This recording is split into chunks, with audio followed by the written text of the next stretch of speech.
Selamun Aleyküm ve Rahmetullahi ve Berekatuhu. Bir Müslüman doğun soraptırlı, inim haram oldu. Gusl etmeden şunun desçuya gittim.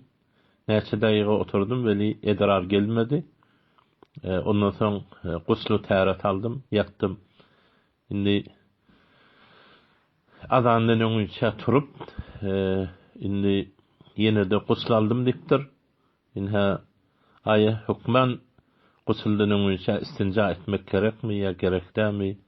Bir de gusulda hukman şu gusle taharet alanında hukman ağzını çayxamalı mı ya berdin satirak çayxamanda ağzını yutan bolýar mı dipdir. Adi musulman doğun awalky salyn barasynda hukman gusuldan önce edrar lazım da.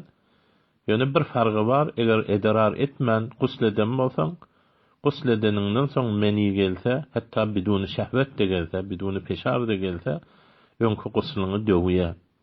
Eger gusuldan önce edrar eden bolsaň, indi gusuldan soň meni gelse, onda indi öňkü gusylyňy inha döwmeýär. Bu Hanefi mezhepde ýazylan zat. Emma agyl çayxamanyň barasynda bilahara gusulda agzyň çayxamak, burnuň çayxamak we kulli bedeniňe suw ýetirmek par.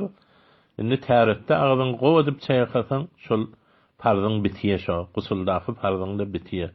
Ýok, täret kılanyňda haberrak agzyň çayxap, ýene gusulyň özünde gowadyp agzyň çayxajak bolsaň, bilahara o da bolýar. Ýani derkul bir gowadyp agzyny çayxamak gusulyň parzy, weli täretde olar sünnet.